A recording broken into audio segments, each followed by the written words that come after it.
Fear and death in Las Vegas. Where do we go from here?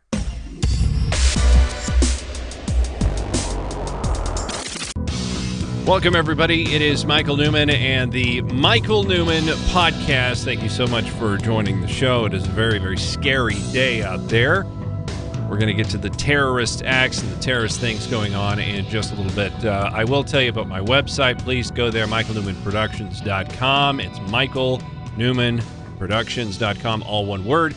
That's how you can get a hold of me. You can get all the links to the stories we talk about. You can contact me and support me on my Patreon page. All right. Very scary stuff happening in Las Vegas. What do we know? 400 sent to the hospital, 50 confirmed to be dead. I would imagine that death toll is going to rise as, 400 people go to the hospital with various levels of injury. It was an attack by a lone gunman in Las Vegas. We also know that politics isn't far behind after this attack, my friends. Reporters are already looking and asking for a motive, a reason why this man decided to kill. I, on the other hand, ask for a motive from the media. I call for an answer of why, at this point in time, you're looking for a motive for this guy. Already, the bodies aren't even cold yet. It's mere hours after this whole thing is done. Why are you looking for a motive right now? Well, I can answer that question simply by saying it's because you're hoping that the motivation for this crime will be something that you can use politically, something that you can use to forward an agenda. That's what I see going on. So, what do we know about this case specifically? Well, more than 50 people killed as of this specific story, which was much earlier today. Of course, I don't know. I've been watching a little bit of the news. Different coverage says different things, so I don't think we'll have any actual numbers until much, much later, unfortunately. But more than 50 people were killed, over 200 injured with this lone wolf gunman. 200 at this point in time that we know specifically. I heard numbers as high as 400 sent to the hospital, so that could mean a lot. It's the most deadly mass shooting in modern history. Very, very scary thing. This is how it all got started.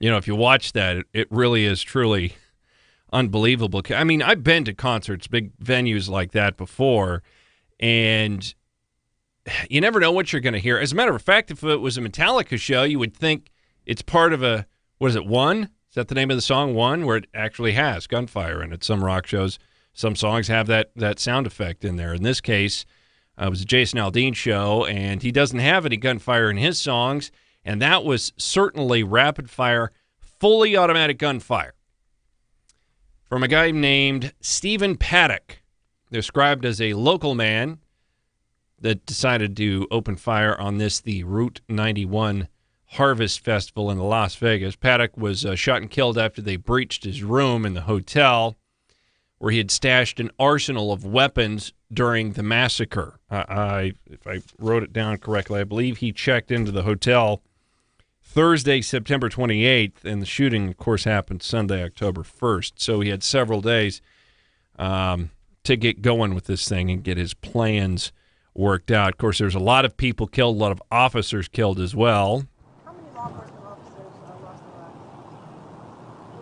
I don't know yet, because there's some officers from other jurisdictions that was attending the concert, so I don't have an accurate number of that yet. Have you gotten an update on your officers that have been injured? One was critical, but he's stable, and one of my officers was off duty attending the concert and lost his life. And you can tell he's certainly taken aback by all that. It's doesn't seem like, well, it's certainly nothing he's ever dealt with before. This is a tragedy on a scale that doesn't happen all that often, and one would hope you would never have to deal with a case like this. Now, there's another person involved. Mary Lou Danley is her name, and I'm not really, I haven't put a finger on exactly what part to play she has in this. Apparently, she lived with the guy, and as far as I know, that's her involvement at this point. So apparently, she's in custody now. They found her, and are of course going to ask her some questions. Several bursts of sustained automatic fire. Attendees said large number of law enforcement and military personnel had been attending the show. One witness at the concert told the DailyMail.com that a woman had entered the crowd with a male companion and screamed, "They're all around. You're all going to die today." And that happened just 45 minutes before the gunfire broke out. So that was kind of a weird situation. That leads into what we don't know at this point, and there's a whole lot that we don't know at this point. We don't know motivations. We don't know who this guy was. Apparently, he hadn't had any contact with the police, so we don't. It's not being looked at as a typical terrorist attack, like some foreign terrorist organization put him up to it. So it just seems like one crazy guy, and we get crazy guys every once in a while. Now, a witness named Brianna Hendricks, she was celebrating her 21st birthday, said that there was a lady, and some lady, now it's not this woman that he lived with, but some other lady, somebody else in the crowd, who came up running behind them in the concert and started to mess with people's hair and acting all crazy. And she's the one that said, "You're all going to die." Before we left. Yeah, I thought it had a positive correlation to it. Like, obviously, she was telling us that in either to tell us to warn us or to tell us that we were all going to die, and she was part of it. So what does that mean? Does that mean something important? We don't know at this point in time. Who was this person they're trying to identify? I mean, look, there's thousands of people, probably tens of thousands of people hanging around out here. And the question is, who knew what when? And people just scattered at some point. This guy apparently planned this thing out. I mean, look at the venue that they were at. Now, there's a lot of questions. We'll get to this in just a second because it leads into a line of logic going on here. But if you wanted to take some people out, this is a perfect scenario for it. You've got Vegas. You're downtown in a concert venue that's a low level. It's on the ground level. All around you are buildings. Most of those buildings aren't like office buildings. Those buildings are hotels that you can rent a room in. And if you can rent a room that's above where this concert venue is taking place, then you can do what this guy did with fairly little problems. How did this guy get the guns, and how did he get them in the hotel? I think the question of where the guy got the guns is a very good question because these are fully automatic weapons as far as I can tell. The only other scenario that I could see is maybe he had some bump fire AR-15s. I don't think so, though. It sounded too steady of a rate of fire to be a bump fire. If you don't understand what a bump fire is, it's on an AR-15. They have these, which is a semi-automatic weapon. They have these devices that it's a butt that goes on the gun that's spring-loaded, and it's got a little trap for your finger. So when you pull the trigger, the recoil of the weapon goes back, compresses that spring, and as long as your finger is in this trap, right, when the spring pushes back forward, it trips the trigger again and fires. And those bump fire mechanisms can produce a fairly high cyclical rate of fire. But what was fired out there certainly sounded military. It sounded belt-fed. It sounded bigger than a .223. So who knows? It's, like we said, merely hours after this thing has taken place. So we won't know all of that until later, and probably not until much later when the police get done with their investigation and start releasing some information. So the question of where he got the guns is very important because those type of firearms have been completely illegal for a very long time. Now, there was Well, a lot of people are asking a lot of different questions.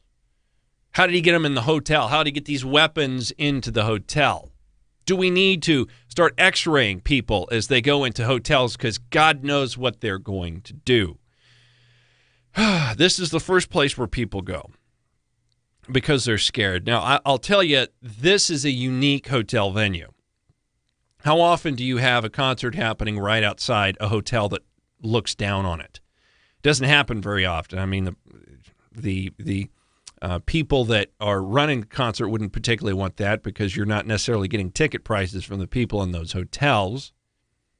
And there just aren't a whole lot of venues like that, especially venues large enough to and with good enough weather to plan out and have a music festival like this. So this is one of those very unique tactical situations that I don't think come around often enough to warrant locking down every hotel. But why is it, that's my question, why is it that a lot of people, their first response is, well, we're just going to have to start locking down motels. We're just going to have to stop robbing people of freedom. And that in and of itself makes you more at risk, my friends. People are scared. People are very scared at this happenstance. And there's been several interesting things popping up on the news.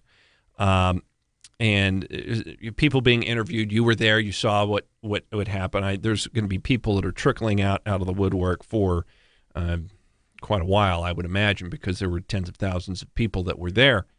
One I noticed and I fell across today, and I thought it was very interesting. Her name is Jody Suarez. And she had a couple of different things to say. We're going to go through them here. One of them is she may never go to a concert again. I've been going to this festival for the past 3 years. And it's sad that this is, I probably will never go back just for fear. I'm terrified to go to another concert ever again. It's horrible. Terrified to go back to another concert again. Terrified, scared. Why? Why are you scared? You've got to ask that question. Why are you scared? Well, it's simple. Some people got shot, and being scared is a natural response. There's something deeper than that. There's something deeper than that. These, by the way, are from Fox News. They had some pretty good coverage on what's going on. The conversation continued. In the VIP center, and I was with my parents, my cousins, and my best friend, and my sister was actually in the crowd. And my sister said when she was in the crowd, a girl next to her got shot in the head. Scary. And that's when they ran out of there. And we all, when we first, it was 6 pops, and it was just bam, bam, bam, bam. And we all thought it was part of the show, maybe, because it sounded like firecrackers almost. Mm-hmm. And then all of a sudden it was another round, and we were like, okay, we need to get out of here. So we ran as fast as we could, and we made it to the Tropicana, and then just people in a panic start yelling, there's a shooter in the Tropicana.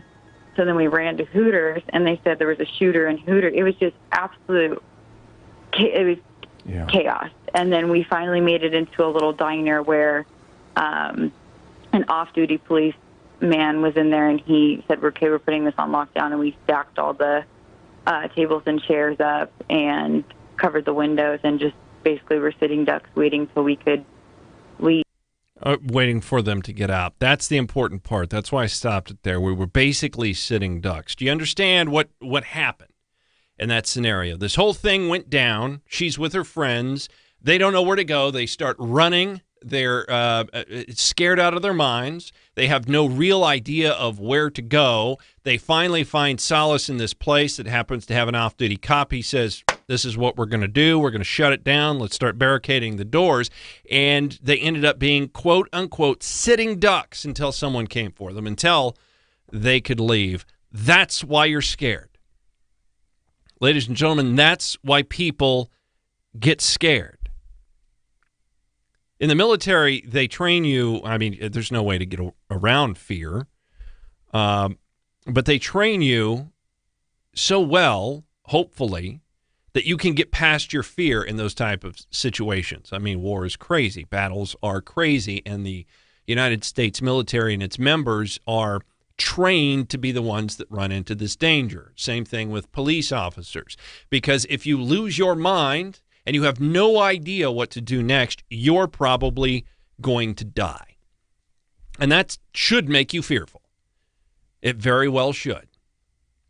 So, as we bring this up, the question of how do we deal with these situations becomes of paramount importance. How do we deal with these situations?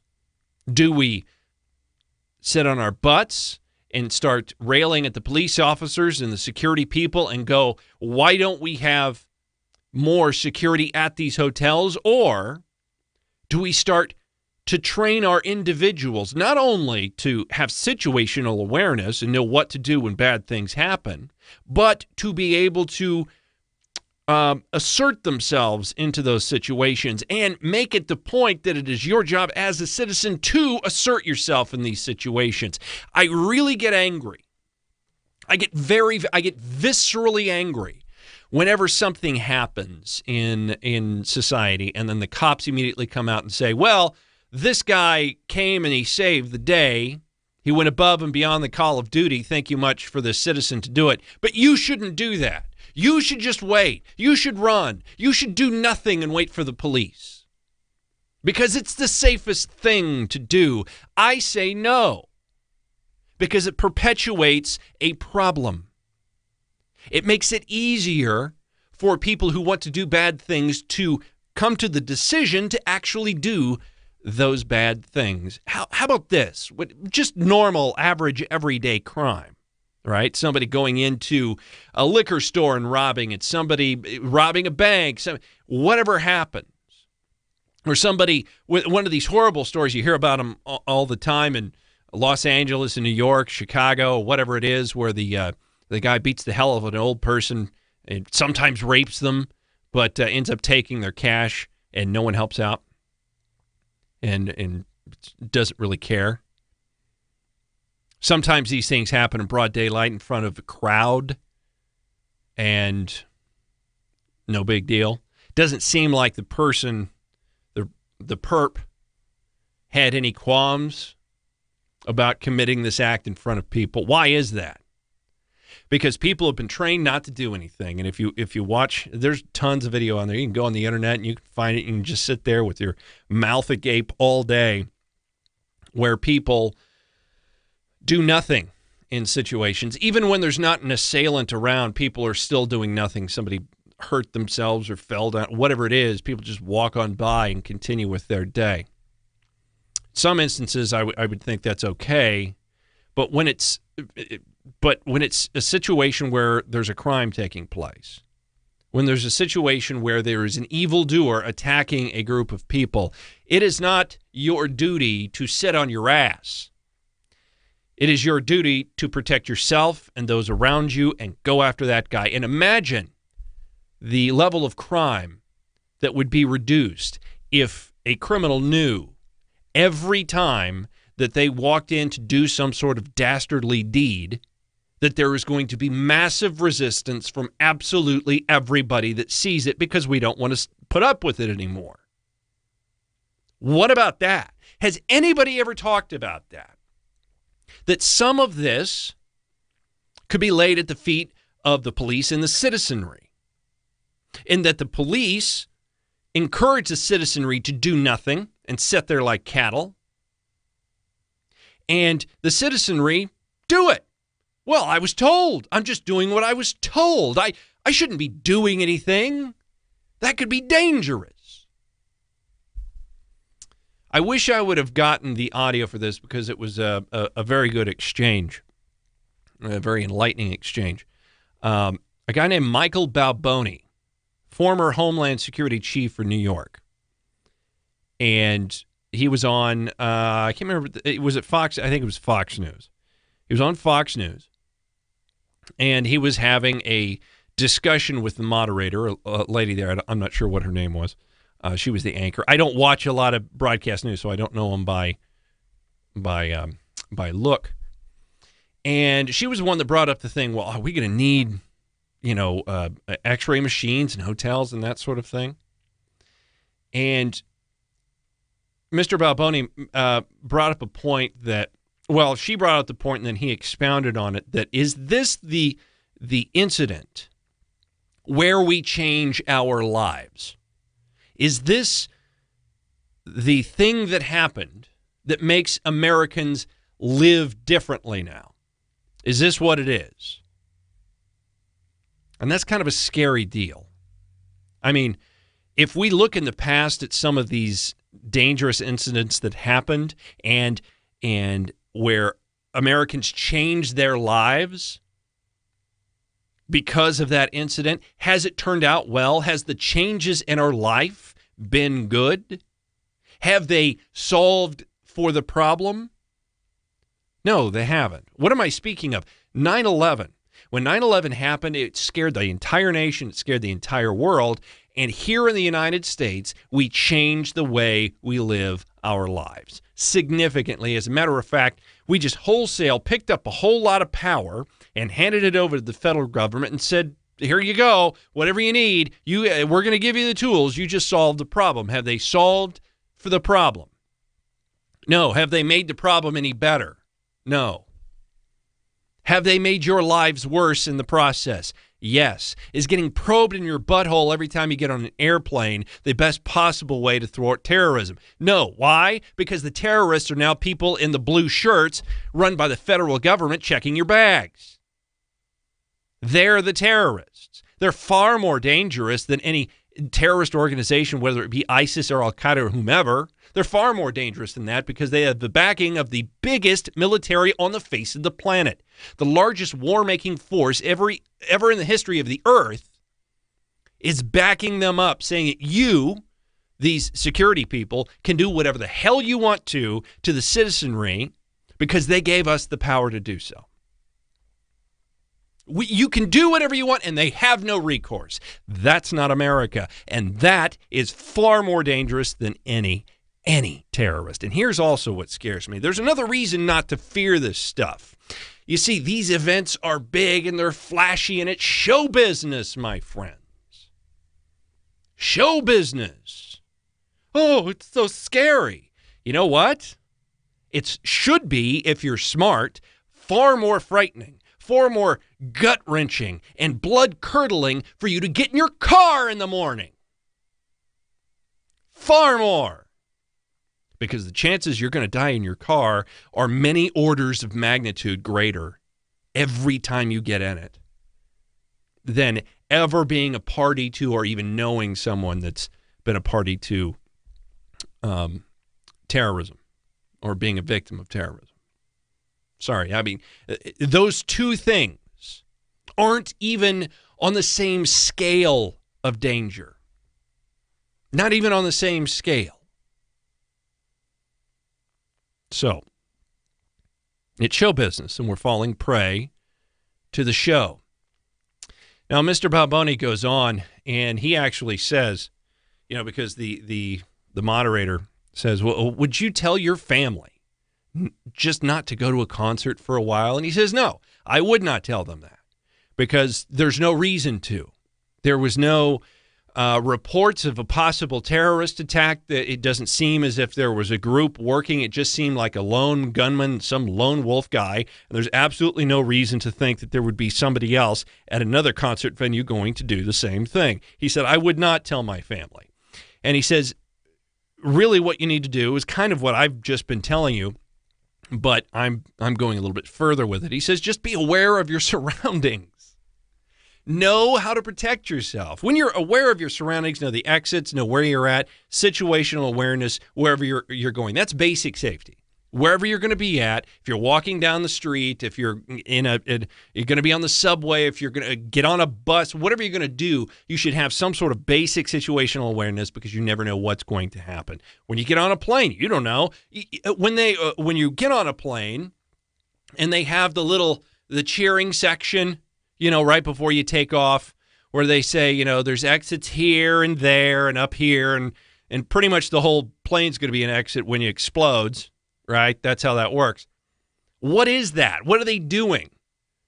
They are imparting on you situational awareness. So if something bad happens, you're going to tuck your head between your legs and kiss your ass goodbye. But if that, you know, if you're still around after we crash, and you're not completely on fire, then there's a door here and here where you might be able to get out of the plane and save yourself and somebody else.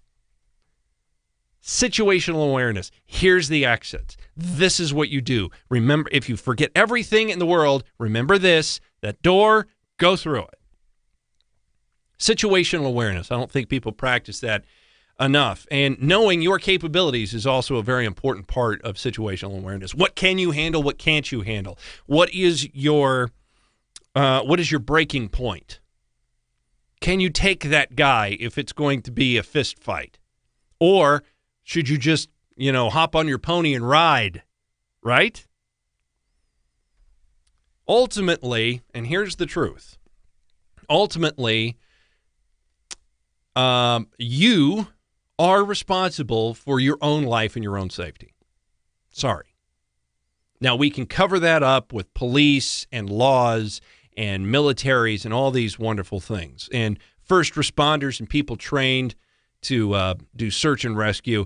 And with all the hurricanes that we've had of late and the flooding down in Texas, there's been a lot of people that spent their time and their money and their sweat and their energy to go down and help people, and that's laudable and that's wonderful. But ultimately, you are responsible for yourself, and you have to live your life in that way. You have to leave yourself out. Sometimes that's difficult to do. Trust me, I know. Don't be fearful of incidents like this. You just have to live your life. Don't be fearful, and certainly don't let them take any more of your rights, because no matter what you do, things are still going to be dangerous. There is danger everywhere. The scariest thing about this Las Vegas attack was the fact that over the past week or so, it's not the first one. I actually got confused a little bit when I started looking at the news. Sunday, I didn't look at really any news. I didn't look at it until this morning, because on Sunday I was sort of, that's how I was feeling. But I did know that there had been some terrorist attacks of late and a lot of unrest going on in the world. And this Las Vegas thing was just, it seems like things come in threes, right? And this thing was just huge. So I was a little confused on exactly what was going on. Well, there was an attack in Canada. A car and knife attack on police officers outside a football game and a high-speed chase of a moving van that left 4 people injured was the work of a Somali refugee who was likely working alone and was known to police for his extremist ideology. A Canadian government official identified the man as Abdullah Hassan Sharif. Edmonton police chief said an Islamic State group flag was found in the car that hit the officer, so some people died in this event. The suspect was known to both the Edmonton Police and the Royal Canadian Mounted Police. He was flagged in 2015 for extremist ideologies, and police interviewed him at the time, but he said charges were not warranted after an exhaustive investigation. So you got this guy who eventually commits a terrorist act. He eventually hurts a bunch of people. And this is somebody that they knew about and they checked up on. And, hey, it's just we investigated. There's nothing we could do. And as it turns out, the military, the police, and all the agencies within Canada couldn't keep people safe. Isn't that wonderful? And it's not just Canada. And it's not just acts of terrorism. It's just simply acts of violence. This happened not too far from where I live. I live in Topeka, Kansas. Lawrence, Kansas, home of KU. The Jayhawks, just down the road, about 15 minutes away. As crowds spilled out of bars on Mass Street. Great place to go party if you're in Lawrence. Around closing time early Sunday morning, Taylor Guess was among those who suddenly were terrorized by gunfire. She's 22, and her boyfriend and her were on the sidewalk near 11th and Mass when they heard all this stuff going on. There were some people killed out there. Elizabeth Brown, 22, Shawnee, Colwyn Lynn Henderson III, 20, and Terrell Dupree Dean, 24, both of Topeka. The last two were from Topeka. Police who have don't have any suspects yet, and they're looking for information on suspects. Apparently there was a fight, and we're thinking that the people that were involved with the fight were the people that ended up being involved in the shooting, but no one really knows, and they're looking for some help in this sort of situation. But, I mean, you talk to Taylor here, and she and her boyfriend and probably a bunch of other people, or, I mean, it was a special event with KU. So there was a larger group of people than normal that was down on Mass Street, and everybody's having a good time until bang, bang, bang, bang, gunshots ring out, and no one knows what to do, and everybody's hunkering around. Now, I got to tell you, in Lawrence, I happen to know there, a little situational awareness, there's a lot of places to go if you're on Mass Street. You can pretty much disappear like that. All you got to do is jump another street, and there's 1,000 places to hide. So even if the danger is close, you could drop to the ground and scurry half a block around a corner, and then you're gone at that point. Danger can come from anywhere. Danger can come from your government. Danger can come from your government. Heard about what's happening in Spain? On a day marred by clashes between police and voters, 2.26 million people took part in a referendum to get their independence. Now, I don't know what the politics in this are. I don't know the reasons why, but apparently they wanted to strike out on their own, become independent. They wanted to have a vote for it. Spanish government said that vote is illegal, and because people continued to want to vote, Spain sent out the riot police, and 800 people were injured. They just started shooting them, just started attacking them. The European Union remained conspicuously silent on the police tactics that were used, which saw masked officers smash their way into polling stations and forcibly remove ballot boxes. You know, I don't understand the reason why it would be necessary to stop a vote. If the courts say it's illegal, let them vote and then just don't accept it. That's how you handle a situation like this. I'm wondering if the vote wasn't as illegal as the courts claim it was. Danger is everywhere, my friends.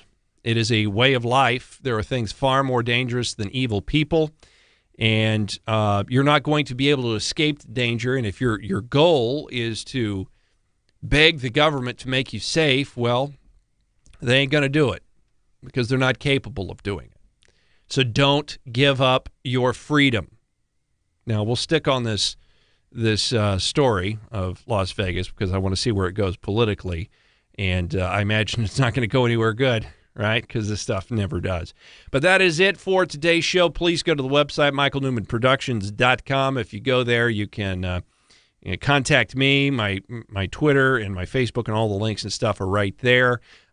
New Maniac One is my Twitter handle. You can send me an email directly. Just click the contact link. You can check out the services that I provide, voiceover and a bunch of other stuff like that. Check out the blog section. It'll have the links to today's show right there for you. You know, all the news stories that we used and a whole lot more, including the Patreon icon. So just click there, and you can support the show. It's a big blue button that says support on it. You click that, takes you to Patreon, tells you all about it, and you can support the show that way. My friends, have a fantastic afternoon.